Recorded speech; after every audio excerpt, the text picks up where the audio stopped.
కడప జిల్లా ప్రొద్దుటూరులో వైసీపీ నేత భూమిరెడ్డి వంశీ సమావేశం నిర్వహించారు. Proddatur TDP incharge GV Praveen Kumar రెడ్డిపై ఫైర్ అయ్యారు. రాచమల్ల శివప్రసాద్ రెడ్డిని వాయిస్ సెల్ అని జీవీ ప్రవీణ్ విమర్శించడం సరికాదన్నారు. ఇక ప్రవీణ్ ది బేస్లెస్ వాయిస్ అని, కనీసం సొంత పార్టీ టీడీపీలో కూడా ఆయనకు బేస్లెస్ వాయిస్ అని, ఇక కార్యకర్తలు నాయకులు నీ ఇంటి దగ్గరికి మొహం చాటేస్తున్నారన్నారు. ఎక్కడ ఫోటోలు తీస్తారో అనే భయంతో ఉన్నామన్నారు. ఇక రాచమల్లు వాయిస్ ప్రజల పట్ల ఎంత గట్టిగా వినిపిస్తాడో అని వైసీపీ రాష్ట్ర అధికార ప్రతినిధిగా రాచమలకు ఇవ్వడం జరిగిందన్నారు. ఇక ప్రజల తరపున ఆ వాయిస్ ఎప్పటికీ వినిపిస్తూనే ఉంటుందని భూమిరెడ్డి వంశీ స్పష్టం చేశారు. ప్రజలారా, ప్రొద్దుటూరు ప్రజలే కాదు, కడప జిల్లా ప్రజలందరూ గమనించాలా ఈ పోస్ట్. ఇది ఆయన అఫీషియల్ ఫేస్బుక్ ఐడి నుంచి జూలై 14వ తేదీ ఆయన పోస్ట్ పెట్టినది.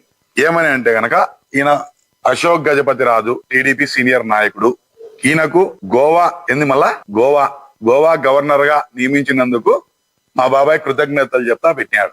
మా బాబాయ్ ఈయనకే ఎందుకు పెట్టినాడు కృతజ్ఞతలు? మిగతాలకు ఎందుకు శుభాకాంక్షలు చెప్పలే? మిగతాలను ఎందుకు అభినందించలే? దానికి కారణం ఉంది. ఇంతవరకు ఎంతో మంది టీడీపీ కష్టపడిన వాళ్లకు, టీడీపీ సీనియర్ నాయకులకు కేంద్ర మంత్రి పదవులు కూడా ఇచ్చినారు. ఇప్పుడు కూటమి ప్రభుత్వంలో బీజేపీ కూటమి జనసేన అలయన్స్ లో ఎంతో మంది కేంద్ర మంత్రి పదవులు వచ్చినాయి. మంచి మంచి పదవులు వస్తే గనక ఎవరికే గాని మా బాబా ఇట పోస్ట్ పెట్టిందే లేదయ్యా. మళ్ళీ రెఫర్ చేస్తే చెప్తానా, మొత్తం చెక్ చేసి. అశోక్ గజపతి రాజు గారికి ఒక్కరికి ఎందుకు పెట్టినాడు?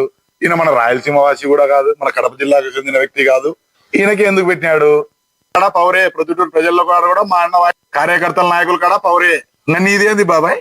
నీది బేస్లెస్ వాయిస్. నీది బేస్లెస్ వాయిస్ అంటే నీ వాయిస్